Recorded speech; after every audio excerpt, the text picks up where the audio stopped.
and I think to myself, what a wonderful world.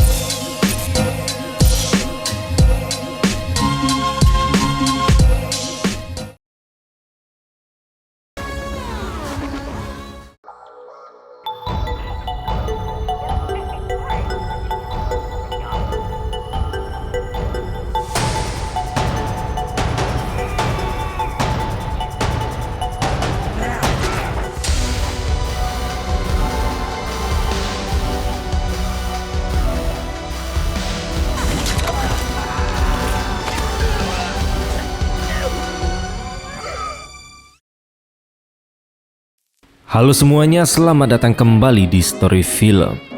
Bayangin sebuah liburan keluarga yang seharusnya jadi momen penyembuhan, tapi malah berubah jadi mimpi buruk paling berdarah. Film Becky tahun 2020 adalah film thriller brutal yang kelihatannya sederhana, tapi isinya jauh dari kata aman. Ceritanya akan berfokus pada seorang remaja berusia 13 tahun yang masih berduka setelah kehilangan ibunya. Saat dia diajak ayahnya ke rumah danau untuk menghabiskan akhir pekan, keadaan justru berubah kacau ketika sekelompok orang berbahaya masuk ke hidup mereka. Film ini sering disebut sebagai Home Alone versi gelap dan sadis, karena memperlihatkan bagaimana seorang anak dipaksa bertahan hidup dengan cara-cara yang tidak terduga. Bukan cuma soal kekerasan, tapi juga tentang amarah, kehilangan, dan naluri bertahan hidup. Daripada kalian makin penasaran, mending kita langsung aja masuk ke alur filmnya. Enjoy the video. Film dibuka dengan seorang remaja bernama Becky, seorang gadis berusia 13 tahun yang sedang diinterogasi polisi soal kejadian mengerikan di hutan. Tapi Becky hanya bilang satu hal, di mana dia tidak mengingat apapun. Cerita lalu mundur ke 2 minggu sebelumnya. Suatu hari ayah Becky yang bernama Jeff menjemputnya lebih awal dari sekolah. Katanya mereka akan pergi ke tempat spesial untuk menghabiskan akhir pekan bersama.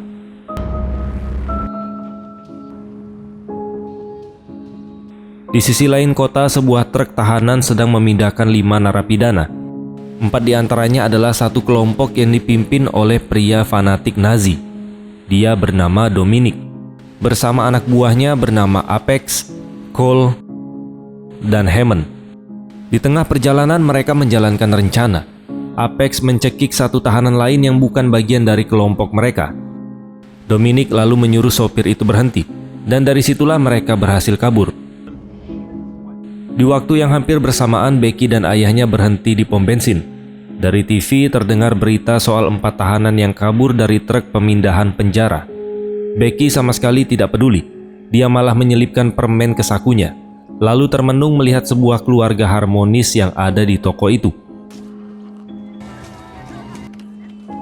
Pikirannya langsung tertuju pada ibunya yang meninggal karena kanker setahun yang lalu.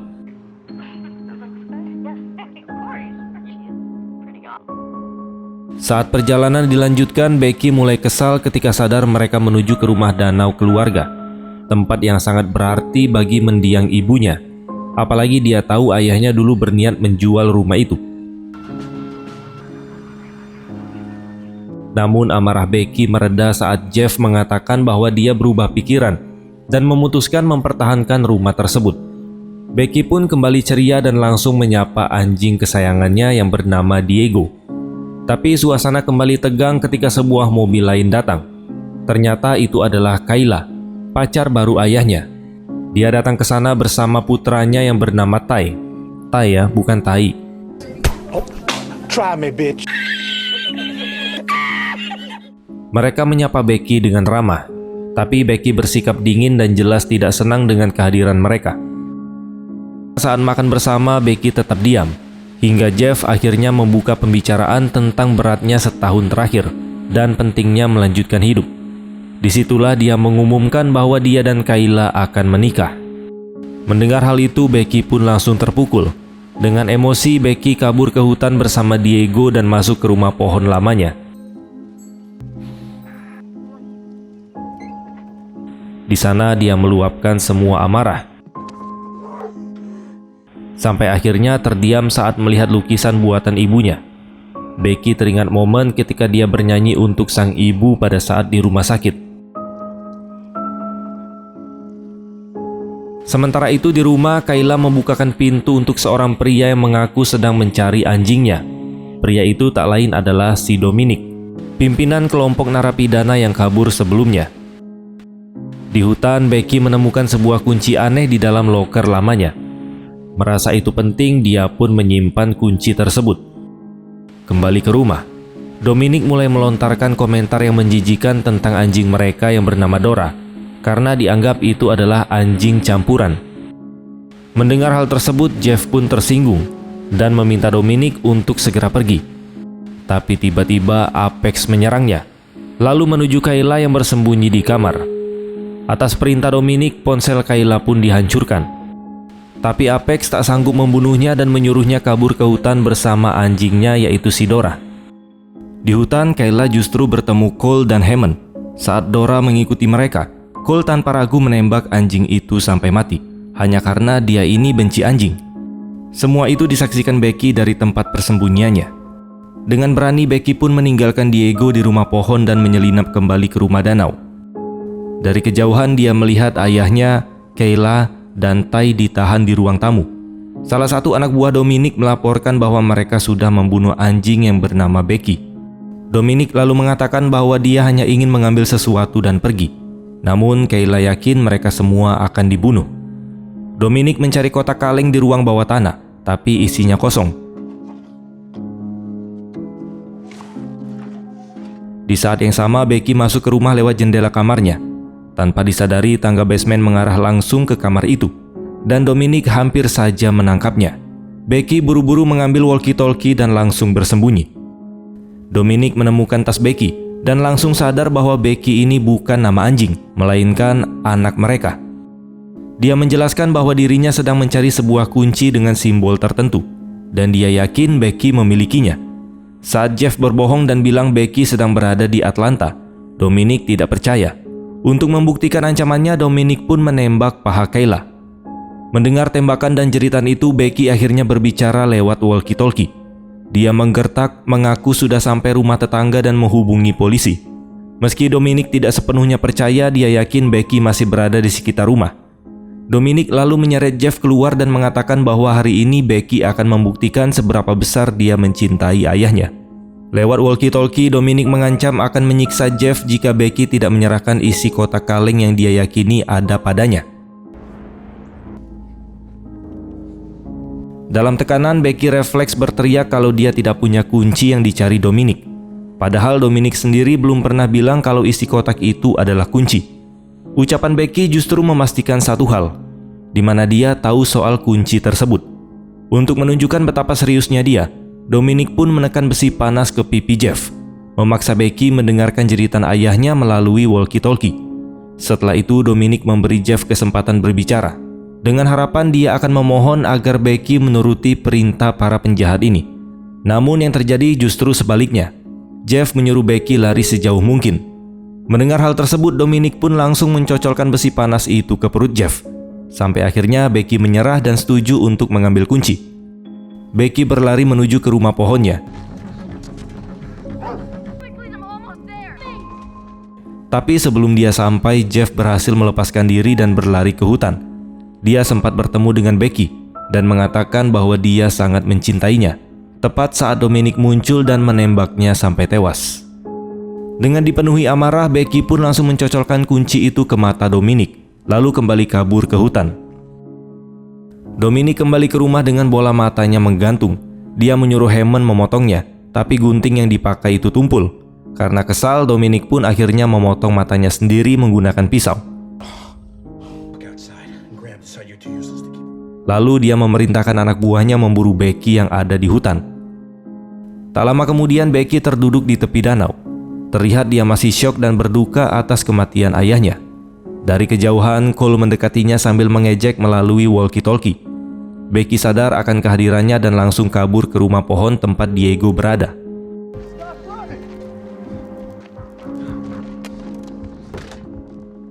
Di sana Cole mencoba masuk, tapi dia langsung mundur ketakutan saat melihat Diego. karena kita tahu dia ini memang benci dan takut anjing. Untungnya dia juga tidak membawa senjata. Cole berusaha membujuk Becky untuk menyerahkan kunci, dan dia berjanji tidak akan menyakiti Kayla dan Ty. Namun menyebut nama ibu tirinya justru memicu amarah Becky.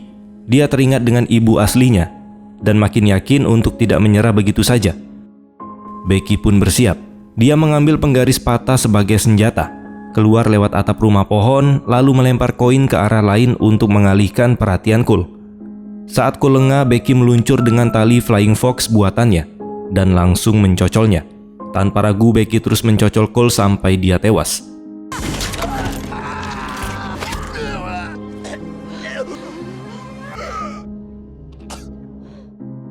Di rumah, Apex sedang memeriksa luka tembak Kayla. Kayla mencoba membujuknya dan dia yakin kalau Apex ini sebenarnya masih punya hati nurani. Tapi sebelum sempat melanjutkan, Dominic memanggil Apex. Dominic memaksa Apex menodongkan senjata ke dadanya sendiri. Dia mengingatkan bahwa mereka sudah 9 tahun di penjara bersama. Dominic bilang semua ini sudah dia rencanakan sejak lama, dan lebih baik dia mati sekarang daripada dikhianati. Diliputi rasa bersalah, Apex pun bersumpah setia kepadanya. Sementara itu, Becky diam-diam kembali ke rumah dan melempar walkie-talkie ke teras. Lewat alat itu, dia dengan tenang mengancam bahwa dia mampu melakukan hal-hal yang sangat buruk. Anehnya, ancaman itu justru membuat Dominic sedikit gemetar. Sebagai langkah terakhir, Dominic menyuruh Kayla membujuk Becky agar menyerahkan diri. Tapi Kayla dengan jujur mengatakan bahwa hubungannya dengan Becky sangat buruk. Apapun yang akan dia katakan, Becky tidak akan kembali. Dalam keputusasaan, Dominic mengirim 2 anak buah terakhirnya untuk memburu si Becky. Sementara itu, Becky sibuk menyiapkan jebakan di sekitar danau. Saat menyisir area, Hammond dibuat panik setelah menemukan jasad Cole yang sudah mengenaskan. Tepat saat itu, Becky muncul dan sengaja mengejeknya agar dia mengejar. Alhasil, Hammond pun terpancing, dan dia mengikuti Becky sampai ke dermaga. Tanpa sadar, kakinya tersangkut tali pancing. Lalu perutnya tercocol paku yang menonjol dari papan kayu.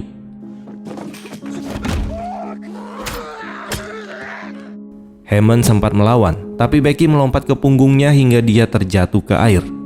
Dia pun berteriak bahwa dia tidak bisa berenang. Dan bukannya berhenti, Becky justru menyalakan perahu motor dan menghajarnya dengan baling-baling sampai tewas.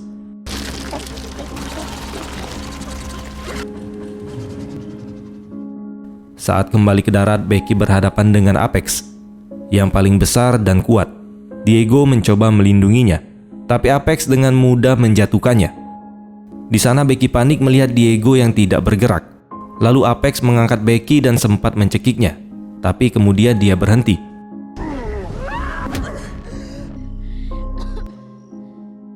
Apex akhirnya mengaku kalau dia tidak sanggup membunuh lagi. Dia berkata bahwa membunuh hanya akan meninggalkan beban seumur hidupnya, dan Becky masih bisa kembali ke jalan yang benar. Diego.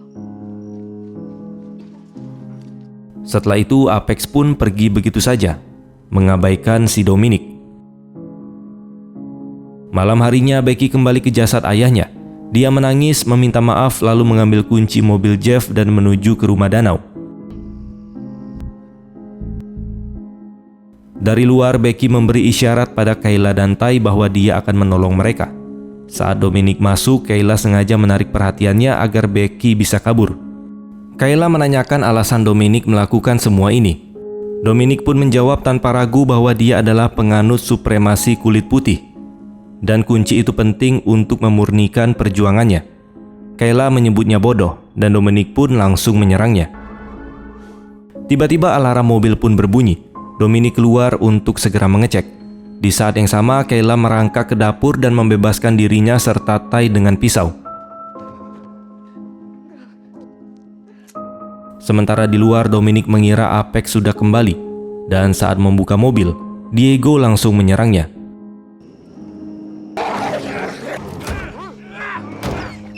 Dominic berhasil menutup pintu dan dia yakin Becky ada di sekitar sini. Saat hendak menembak, ternyata Becky berada di mobil lain. Dia pun menabrak Dominic. Karena itu adalah mobil pintar, sistem otomatis langsung memanggil layanan darurat. Becky lalu menuju garasi dan mengambil bensin, sementara Dominic masih mencarinya.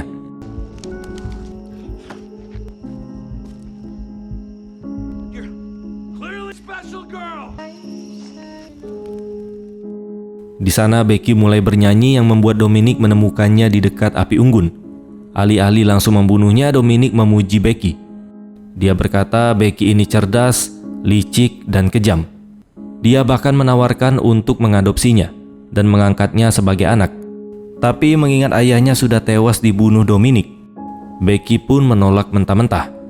Becky lalu menembakkan nerf gun berisi bensin ke arah api, dan Dominic pun langsung terbakar.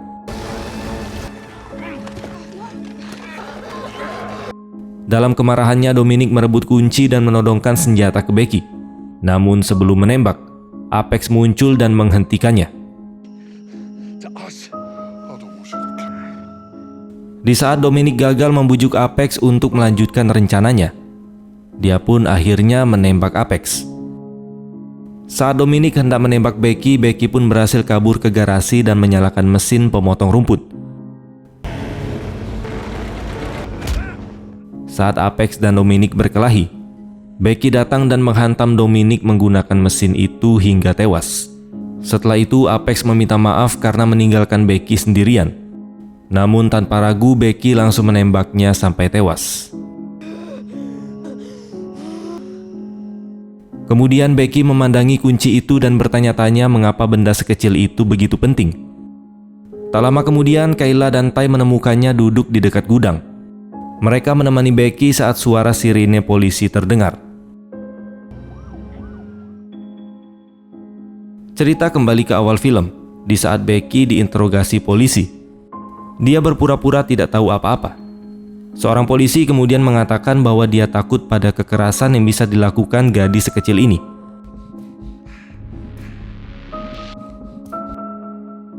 Dan film pun selesai. Ending yang sangat membekikan. Dari sini kelihatan sangat jelas, Becky bukan anak kecil biasa. Awalnya dia cuma gadis 13 tahun yang masih berduka karena kehilangan ibunya. Tapi dalam satu akhir pekan, dia berubah jadi sosok yang licik, berani, dan tanpa ampun demi bertahan hidup. Film Becky nunjukin kalau rasa kehilangan, amarah, dan trauma bisa mendorong seseorang melakukan hal-hal yang ekstrim. Oke lah teman-teman, mungkin ini aja yang bisa kita bahas pada kesempatan kali ini. Terima kasih sudah menonton dan sampai jumpa di next video.